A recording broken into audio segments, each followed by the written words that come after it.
মধ্যে একটা কড়াই বসিয়ে নেবে। কড়াই বসিয়ে নিয়ে পর 2 বাটির মতন জল দেবে।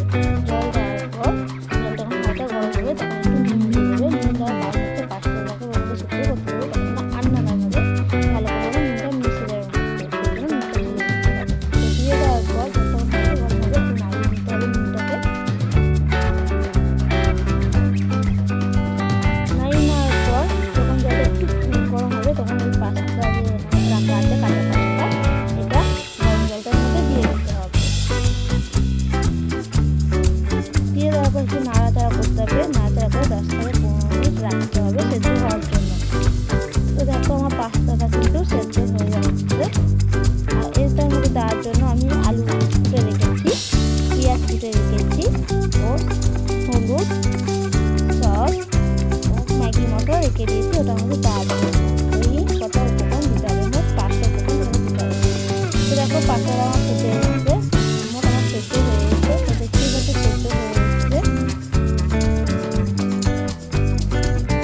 তো যেহেতু সেদ্ধ হয়ে এসছে তো ভালো করে নাড়াবো যাতে গায়ে ভাই না লাগে। তাহলে এটা একটা বাটিতে ঢেলে নেবো। এটাকে ঢেলে নিয়েছি। ঢেলে নেওয়ার পর জলটাকে একটা কিছুতে ছেঁকে নেবো। তো আমি ছোটো একটা থালের মধ্যে জলটাকে ছেঁকে নিয়ে পাস্তাটাকে আলাদা করে রেখে দিয়েছি ঠান্ডা হওয়ার জন্য। তবে কড়াইয়ের মধ্যে একটু তেল দিয়ে নেবে। আপনারা যদি সাদা তেল খান তো সাদা তেল দেবেন, আপনারা যদি সরষের তেল খান তো সরষের তেল দেবেন। তবে আমার যে আলু কুটে রাখাটা ছিল ওই আলুটা আমি কড়াইয়ের মধ্যে দিয়ে দিচ্ছি। আলুর মধ্যে কিন্তু আগে থাকতে নুনটা মাখিয়ে রেখে দেবেন যাতে আলুটা নরম হয়। তো আমি আগে থেকে নুনটা মাখিয়ে রেখে দিয়েছি, তারপর কড়াইয়ের মধ্যে দিয়ে দিচ্ছি, পরে নুনটা লাগিয়ে দিচ্ছি। তো আলুটা দেওয়ার পর তারপর দিয়ে দেবো একটু 1 চামচের মতন হলুদ, বেশি হলুদ দেবেন না, 1 চামচের মতন হলুদ দেবেন। তো আমার যেহেতু চামচটা ছোটো তাই জন্য 2 চামচ দিতে হচ্ছে। তো তারপর আলুটাকে ভালো করে নাড়িয়ে নেবে যাতে হলুদটা ভালো করে সব প্রত্যেকটা আলুতে মিক্সড হয়ে যায়, সেই জন্য ভালো করে নাড়িয়ে নেবেন। তো আমি তখন নাড়িয়ে নিচ্ছি।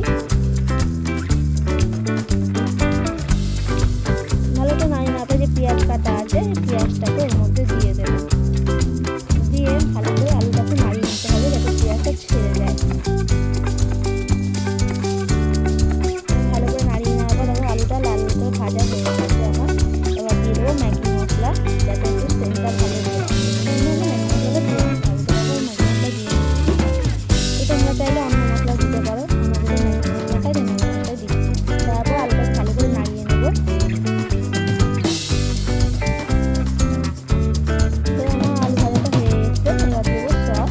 সসটা দিলে একটু টক ভাবটা আসবে আর খেতে বেশ ভালো লাগে। সস দিয়ে নেবো। তো দিয়ে ভালো করে নাড়িয়ে নেবেন।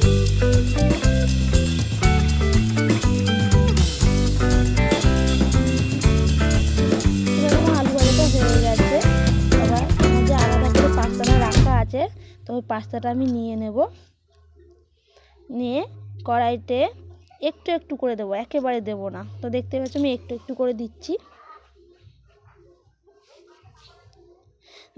একটু দেওয়ার পর তারপরে একটু নাড়িয়ে নিতে হবে যাতে ঝুড়ো হয়। নাড়িয়ে নেওয়ার পর বাকি যে পাস্তাটা আছে ওটা দিয়ে দেবো। তো আমার দেখো পাস্তাটা কিন্তু হয়ে এসছে। আবার একটুকুনি আমি ম্যাগি মশলা ছিটিয়ে নেবো ওর উপর দিয়ে। ছিটিয়ে নেওয়ার পর ভালো করে নাড়িয়ে নেব। তো আমার পাস্তাটা কিন্তু হয়ে গেছে। হয়ে যাওয়ার পর আমি চুলোটা নিভিয়ে দেবো। আমার পাস্তা কিন্তু ভালোভাবে তৈরি হয়ে গেছে। তো তোমরাও কিন্তু এইভাবে পাস্তাটা করতে পারো। খুবই কম খরচ, মাত্র 5টা উপাদান দিয়ে এই পাস্তাটা তৈরি করবে। খেতেও খুব দারুণ লাগে আর কিন্তু ভালোই ঝুরো ঝুরো হয়েছে। তোমরা দেখতে পাচ্ছ ভালো ঝুরো হয়েছে। যদি ভালো লাগে অবশ্যই সাবস্ক্রাইব করতে ভুলবেন না চ্যানেলটা।